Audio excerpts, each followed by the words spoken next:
Hey there, all you fellow gamers and meme creators. Michael Meme King back again for another Man vs. History video. Today we are looking at how to create a historically accurate outlaw in Red Dead Online.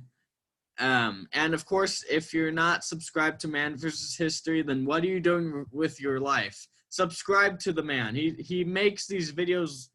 You get the gist. He does a lot of work. He puts a lot of work into these videos, and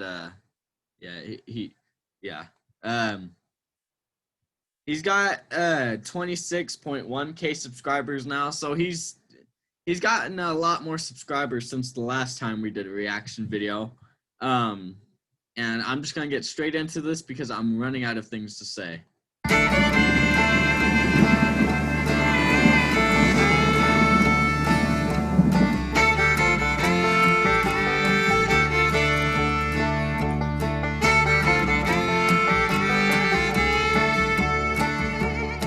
What's going on, everybody? Today we're going to be talking about outlaws in the American West, which you can use to create a historically accurate outlaw character in Red Dead Online. Let's get started.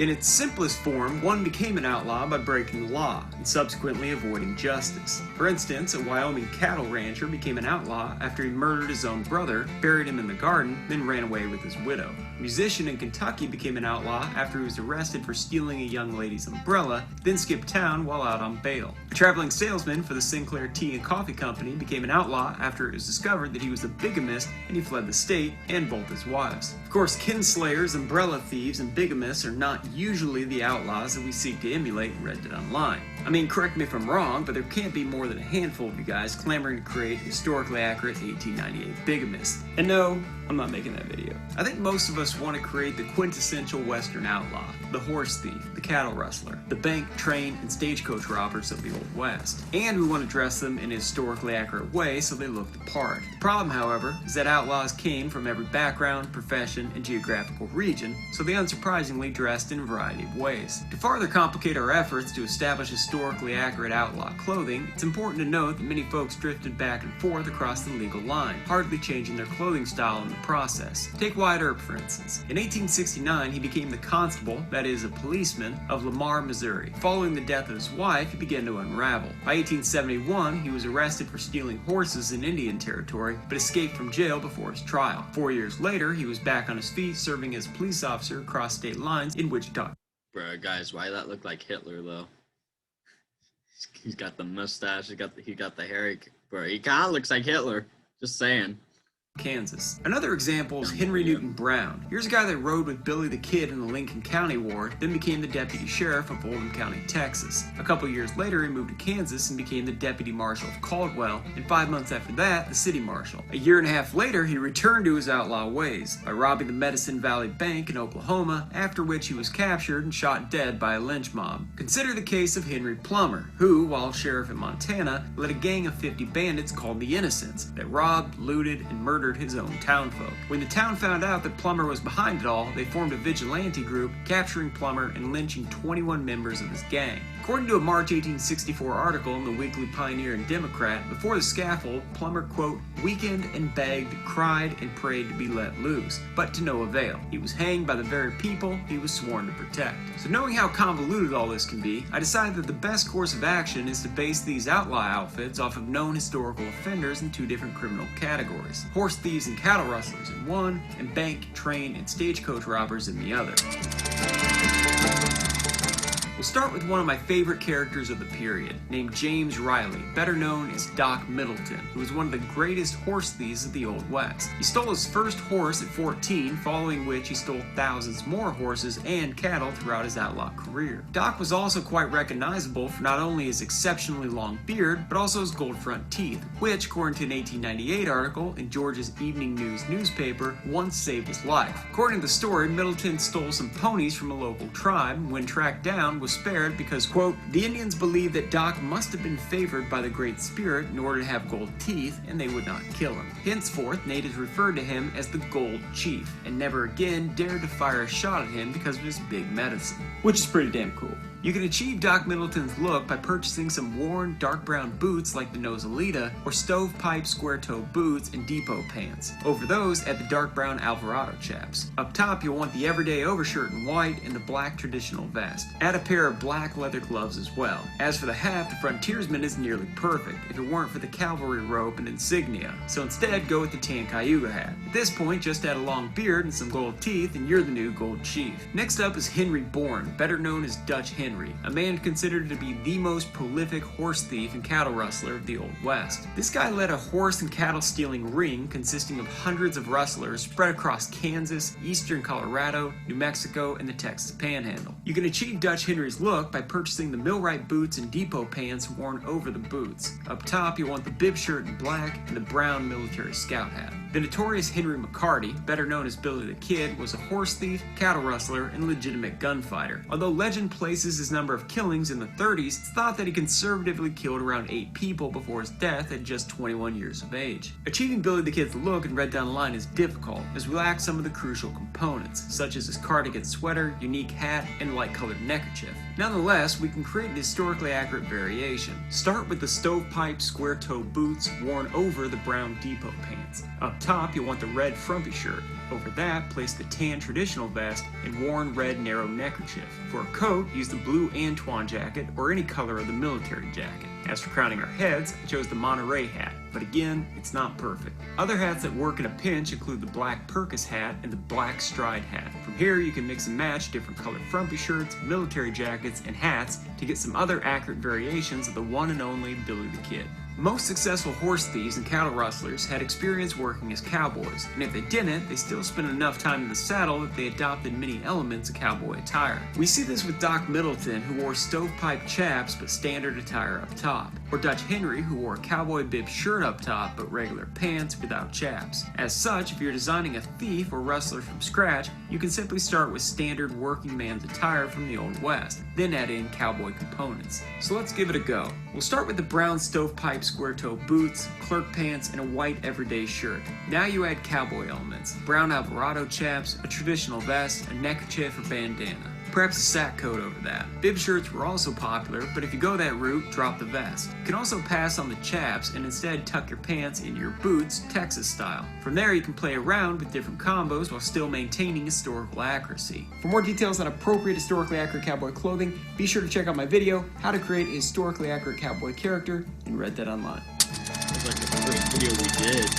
We'll start with Harvey Alexander Logan, aka Kid Curry, a highly successful bank and train robber from the glorious state of Iowa. While often overshadowed in the historical record by his more famous criminal colleagues such as Butch Cassidy, the Sundance Kid, and Blackjack Ketchum, Curry was exceptional in that he killed more lawmen over the course of his criminal career than any other outlaw of the Old West, somewhere around 10. That doesn't include other men he killed as well. While he's often relegated to a sidekick role in Western popular culture today, during his time many considered him, not Butch Cassidy, the true leader of the notorious gang of outlaws known as the Wild Bunch. Regardless, he was certainly the wildest of the Wild Bunch, and its most deadly member by a long shot. He died game after being wounded and cornered by a posse in a shootout near Parachute, Colorado. According to the Yorkville Inquirer, Curry said calmly to a companion that sought to rescue him, quote, "I'm all in," and turning his pistol to his head, sent a bullet through his brain. You can achieve Kid Curry's look in Red Dead Online by purchasing the brown stovepipe square-toe boots and slack pants, with the cuff rolled up and worn over the boots just like we see in his historical photo. Up top, you'll want the white everyday overshirt and the dark gray roller jacket, a substitute for a dark gray wool sack coat which Rockstar desperately needs to add, and top all that off with a dark military scout hat. Next, we'll look at Curry's more famous associate, Robert Leroy Parker, better known as Butch Cassidy, the notorious bank and train robber who sometimes moonlighted as a horse and cattle thief. In June of 1899, Butch organized one of the largest train robberies in the history of the American West, hitting the Union Pacific Overland Flyer outside Wilcox, Wyoming, netting the modern equivalent of somewhere between $2 to $3.5 million. Butch's gang, called the Wild Bunch, not to be confused with the Doolin Dalton gang, who also used the same name, would rob banks and trains up and down the breadth of the West, then hide out in their isolated refuges of Hole in the Wall, Wyoming, or Robbers Roost, Utah. In one instance, two officers tracked down the gang but were ambushed and taken alive. Instead of killing the two lawmen, Butch bound them, quote, hand and foot to their horses, conducted them to the foot of the pass, and sent them about their business. To add to their discomfiture, a rudely scrawled note was pinned on the breast of each, which read, "We are deputy sheriffs sent out to capture Butch Cassidy and his gang. When found, send us home." You can achieve Butch Cassidy's unassuming look by purchasing the stovepipe square-toe boots and padded saddle work pants worn over the boots. Up top, you'll want the everyday overshirt in white, the black traditional vest, and the roller jacket. Top it off with a Cayuga hat in black, and you're good to go. Called the King of the Outlaws, Reuben Houston Burrow, better known as Rube Burrow or Red Rube, was America's most prolific train robber, hitting 10 trains over the course of his 4-year career. If you recall from my historical accuracy of trains and train robberies video, Rube Burrow is the guy that robbed the same train on the same bridge twice in 14 weeks. I said it there and I'll say it again here. That guy's got balls or he's an idiot. One witness described him as, quote, more than 6 feet tall and strongly built. He wears chin whiskers and mustache, which he dyes black. He has no education and dresses like a tramp. To replicate this tramp appearance, we need look no farther than the photo taken of him shortly after he was shot and killed, trying to escape arrest. To translate this to Reddit Online, purchase the stovepipe square-toe boots and padded saddle work pants worn over the boots. Up top, you'll want the everyday overshirt in gray and the Everman jacket. Top it off with a dark military scout hat, and you're all set. No video on outlaws would be complete without discussing Jesse James, who is likely the most famous outlaw in American history, who, along with his brother and gang, called the James Younger Gang, fleeced 7 trains, 12 banks, and around half a dozen stagecoaches, among other robberies. Jesse's legend was enhanced in dime novels, where he was presented as a chivalrous Robin Hood-type character, avenging the perceived wrongs of the federal government inflicted on the South by stealing money from greedy northern bankers and railroads. In reality, however, James was a thief, outlaw, and cold-blooded killer, who utilized the skills he gleaned from his time as a guerrilla fighter in the Civil War to enrich himself, not his community. As for clothing, Jesse James and his fellow gang members wore typical attire of the time, just with the addition of linen dusters, which were used to conceal their weapons as they approached their target. One of the gang's discarded dusters was even recovered in Northfield, Minnesota, following the botched robbery of the First National Bank in September of 1876, and remains part of a local museum's collection. While the robbery resulted in the destruction of the James Younger Gang, photos taken of both the dead and captured members help us recreate what they wore during the crime itself. Using this information in Reddit Online, you'll want to purchase the black worn stovepipe square-toe boots and the black Cabrera or studded pants worn over the boots. Based on the available photos, all the robbers were wearing overshirts, most of which were checked or striped. So up top, you'll want the everyday overshirt in a striped or checked variation, or you can stick with a solid color like white or gray. As a stand-in for the linen dusters, go with the white leather duster, which provides a close enough representation of the real thing. Then just top it off with the stalker hat in black or dark brown. To create your own train, bank, or stagecoach robber from scratch, you can mix and match the components we just discussed. Starting with boots and pants, the evidence suggests that most of these robbers wore dark wool pants over their boots. If we look at images the Dalton gang members killed during their ill-fated Coffeyville robbery, all 4 were wearing striped or plaid wool pants. This is confirmed by the Kansas Museum of History, which holds in their collection several pieces of fabric cut off the corpses by souvenir hunters. We see the same with Clell Miller, a member of the James gang killed at the Northfield robbery. If you choose to take this route, I recommend you go with the striped padded saddle work pants, striped studded pants, striped cufftown pants, or striped bandito pants. If you want to stick with the solid color, try the black or brown Cabrera pants or the studded depot clerk or padded saddle work pants. There are others that work as well, but in my opinion, these look the most historically accurate. For footwear, I recommend the worn stovepipe square-toe boots in brown or black. Up top, the most accurate option is the everyday overshirt in solid white or gray, or in a check or stripe pattern. While the collar on the everyday shirt wasn't as common, it has some good striped options, so it can work as well. Vests are optional here, but if you choose to wear one, stick with variations of the traditional vest. Sack coats were worn by most outlaws, but as mentioned earlier, there is no perfect option in Reddit Online. The closest I can find is the roller jacket or the worsted coat in worn black or solid black. The brown Everyman's jacket also works in a pinch. You can, of course, simply forego the sack coat in favor of the linen duster worn by the James gang, which to me looks absolutely badass with everything, becoming my new favorite outlaw component. For hats, I recommend the stalker, Cayuga, drifter, stride, or military scout hat. At this point, just play around with these variations. In doing so, you'll create some pretty cool historically accurate outfits for your Red Dead Online outlaw character. Now before we go, if you folks are interested in knowing more about how train robberies actually went down in the Old West, I made a video that dove into the subject a long time back that flew a bit under the radar, so some of you might have missed it, so be sure to check it out. Alrighty, have fun out there guys, keep looking historically accurate, and I'll see you out on the trail. Alright, so if you did enjoy, please do like the video and subscribe if you haven't already. I am just about done here.